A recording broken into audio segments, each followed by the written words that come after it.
Sridhar Patibandla from కేబీపీలో plots కొన్న కస్టమర్స్కి అందరికీ కూడాను ధన్యవాదాలండి. అండ్ నాతో పాటు మా టీం మెంబర్స్ కూడా ఉన్నారు, KBP team members. Srinivas P గారికి ఆల్మోస్ట్ 30+ years ఆఫ్ ఎక్స్పీరియన్స్ ఉన్నదండి కన్స్ట్రక్షన్లో. సో ఇంతకుముందు హైదరాబాద్లో మీనాక్షిలో వర్క్ చేశారు.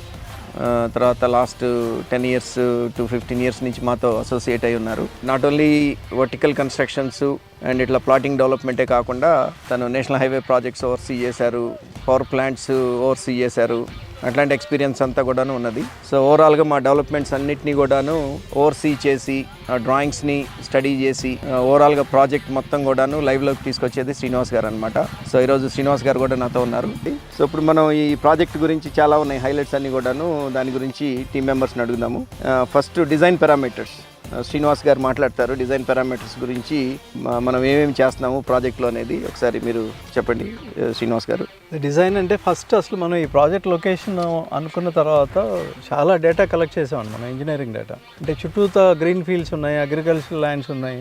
సో పీక్ రైనీ సీజన్లో వాటర్ లెవెల్స్ ఎంతవరకు వస్తాయి, అన్న ఫ్లడ్ ఎఫెక్ట్ ఉంటుందా, వాటర్ మూవ్మెంట్ ఎటు నుంచి ఎటు ఫ్లో అవుతుంది, ఇరిగేషన్ కెనాల్స్ని మనం ప్రొటెక్ట్ చేయాలి, పక్క రైతులకి వాటర్ ఇవ్వడానికి ఇబ్బంది అవ్వకుండా ఉండాలి, ఇవన్నీ కన్సిడర్ చేసి ముందు డిజైన్ డేటా కలెక్ట్ చేసామండి. తర్వాత ఈ particular project try city reserve అనేది ఒక బ్లెస్డ్ సైట్ అండి. అంటే ఈ సైట్కి చుట్టూతా ఉండే ఫీల్డ్స్ అన్నీ కంపేర్ చేస్తే ఇది న్యాచురల్లీ ఎలివేటెడ్గా ఉంది. అసలు ఇక్కడ వాటర్ లాగింగ్ ప్రాబ్లం ఉండదండి. నెక్స్ట్ ఏంటంటే ఈ 57 acres వచ్చే రెయిన్ వాటర్ కానీ స్టామ్ వాటర్ కానీ సైక్లోన్ టైమ్స్లో వచ్చే వాటర్ని ఎలా ఎవాక్యుయేట్ చేయాలనేది కూడా మనం ఇంజనీరింగ్ చేసాము.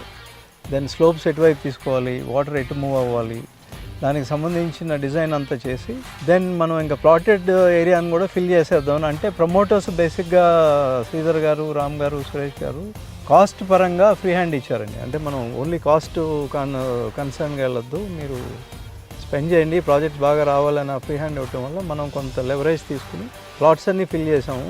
రోడ్స్ కూడా ప్రాపర్గా డిజైన్ చేసామండి. అంటే ఆల్మోస్ట్ 3 to 5 feet ఫిల్ చేసామండి మనం రోడ్స్. చేసిన తర్వాత దాని మీద వెట్ మిక్స్, సీసీ రోడ్స్కి బేసు, సబ్ బేస్ అన్నీ అంటాం కదా, అవన్నీ ప్రాపర్గా డిజైన్ చేసి చేస్తున్నామండి. తర్వాత సీసీ రోడ్స్లో కూడా మనం కాంక్రీట్ M25 వేస్తున్నామండి. M25 వేసి దాంట్లో GGPS అని ఇప్పుడు కొత్త టెక్నాలజీ వచ్చింది కదా, GGPS మిక్స్ చేసి క్రాక్స్ అయ్యి రాకుండా ఆ ప్రికాషన్స్ అన్నీ తీసుకుని చేస్తామండి. And coming to drainage system, మనం sewerage lines, storm water lines separate చేసామండి. Storm water lines water at flow అవ్వాలి, సూరేజ్ లైన్స్ జనరల్గా అవి అంత డీటెయిల్గా ఎవరు చేయరు, అవన్నీ మిక్స్ చేసి చేసేస్తారు.